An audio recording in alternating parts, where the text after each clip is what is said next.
Fog's whispering secrets. It's strange how the world can shrink overnight.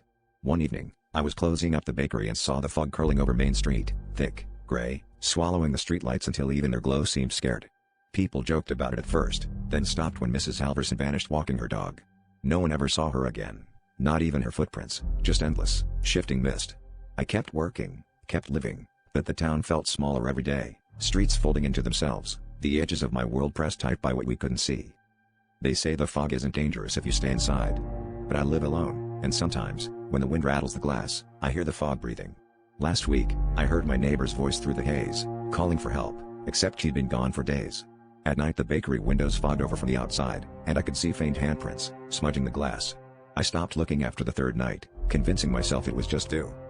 Tonight, I tried to ignore the persistent tapping at the back door, muffled and rhythmic, almost like someone knocking in code. Then I heard it, my name, whispered so softly I thought I imagined it. But it was inside my head, curling around my thoughts, telling me to come out, that it was safe, that I belonged to the fog now.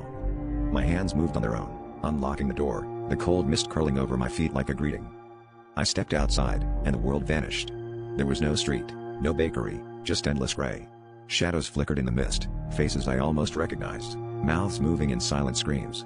As I stumbled forward, I realized I couldn't remember the color of my own house, or the faces of my friends. The fog pressed closer, whispering stories I'd forgotten, and then, suddenly, my own voice joined the chorus, calling out to the next name the fog would claim.